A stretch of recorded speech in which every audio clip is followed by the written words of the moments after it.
El conflicto de los siglos, capítulo 36, la libertad de conciencia amenazada, parte 2. Muchos protestantes suponen que la religión católica no es atractiva y que su culto es una serie de ceremonias áridas y sin significado, pero están equivocados. Si bien el romanismo se basa en el engaño, no es una impostura grosera ni desprovista de arte. El culto de la Iglesia romana es un ceremonial que impresiona profundamente.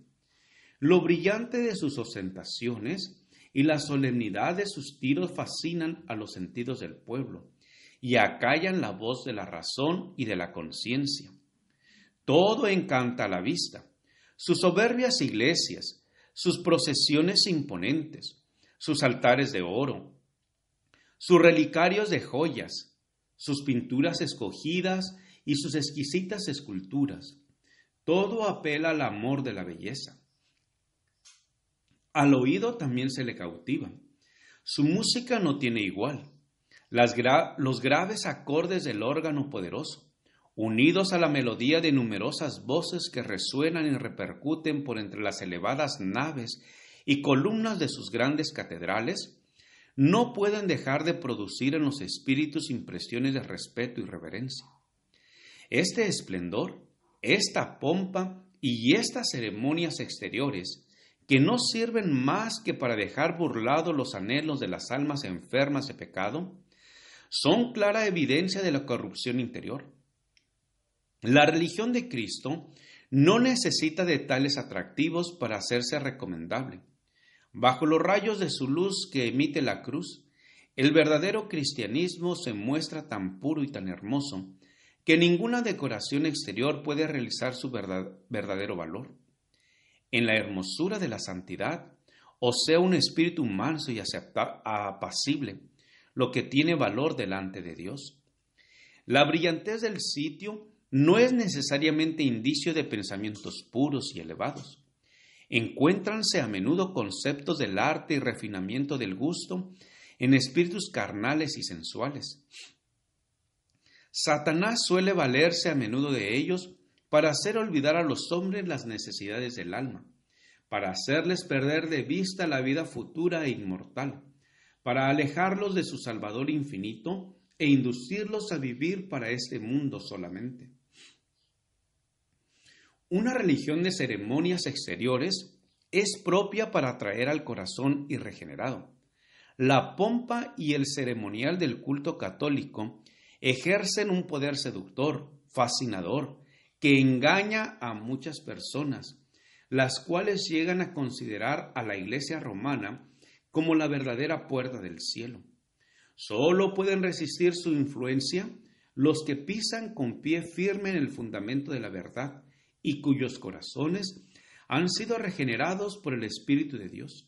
Millares de personas que no reconocen por experiencia a Cristo serán llevadas a aceptar las formas de una piedad sin poder.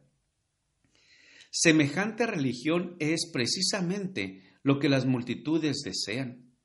El hecho de que la Iglesia asevere tener el derecho de perdonar pecados induce a los romanistas a sentirse libres para pecar.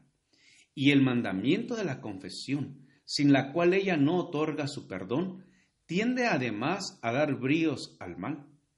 El que se arrodilla ante un hombre caído y le expone en la confesión los pensamientos y deseos secretos de su corazón, rebaja su dignidad y degrada todos los nobles instintos de su alma. Al descubrir los pecados de su alma a un sacerdote, mortal, desviado y pecador, y demasiado a menudo corrompido por el vino y la impureza, el hombre rebaja el nivel de su carácter y consecuentemente se corrompe. La idea que tenía de Dios resulta envilecida a semejanza de la humanidad caída, pues el sacerdote hace el papel de representante de Dios. Esta confesión degradante de hombre a hombre es la fuente secreta de la cual ha brotado tan grande del mal que está corrompiendo al mundo y lo está preparando para la destrucción final. Sin embargo, para todo aquel a quien le agrada satisfacer sus malas tendencias, Es más fácil confesarse con un pobre mortal que abrir su alma a Dios. Es más grato a la naturaleza humana hacer penitencia que renunciar al pecado. Es más fácil mortificar la carne usando cilicios, ortigas y cadenas desgarradoras que renunciar a los deseos carnales. Harto pesado es el yugo que el corazón carnal está dispuesto a cargar antes de doblegarse al yugo de Cristo.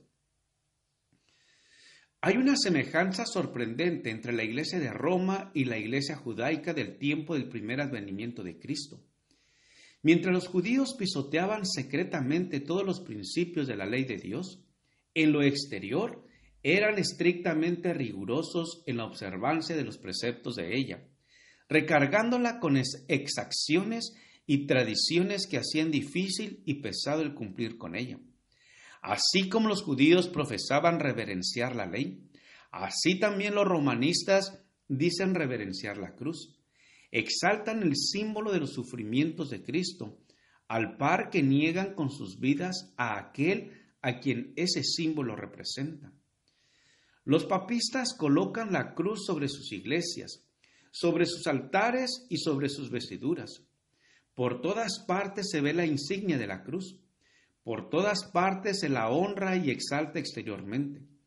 Pero las enseñanzas de Cristo están sepultadas bajo un montón de tradiciones absurdas, interpretaciones falsas y exacciones rigurosas.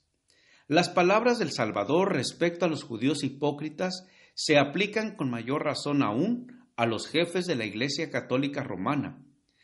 Atan cargas pesadas y difíciles de llevar, y las ponen sobre los hombros de los hombres, pero ellos mismos no quieren moverlas con un dedo suyo. Mateo 24:3. Almas concienzudas quedan presas constantes del terror, temiendo la ira de un Dios ofendido, mientras muchos de los dignatarios de la Iglesia viven en el lujo y los placeres sensuales. El culto de las imágenes y reliquias, la invocación de los santos y la exaltación del Papa son artificios de Satanás para alejar de Dios y de su Hijo el espíritu del pueblo. Para asegurar su ruina, se esfuerza en distraer su atención del único que puede asegurarles la salvación.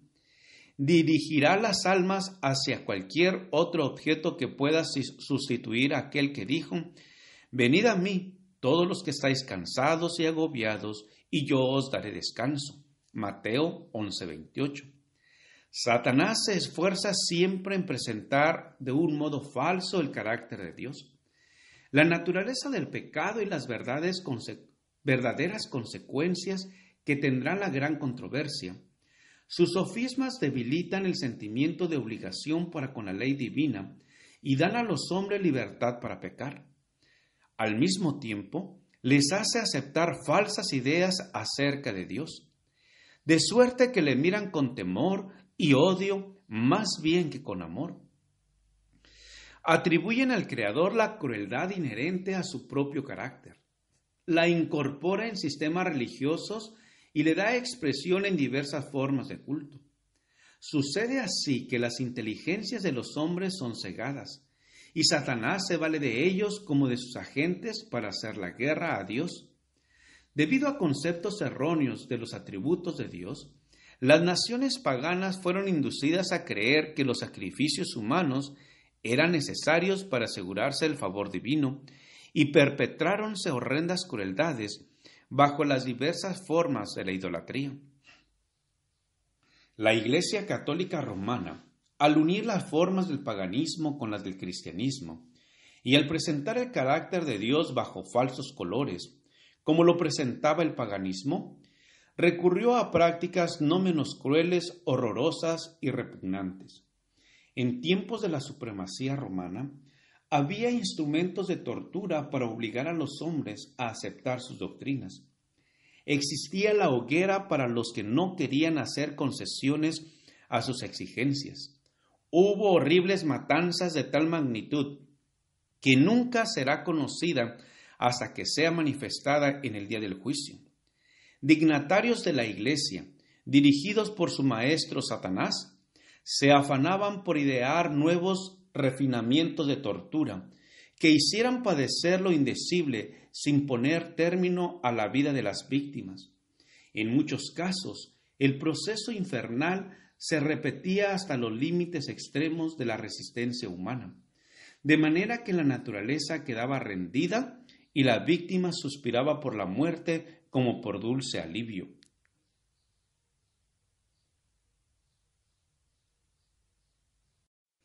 Gracias por escuchar este audio. Te invito a escuchar la siguiente parte. Jehová te bendiga y te guarde. Con aprecio, Pastor Juan Manuel Flores Espinosa.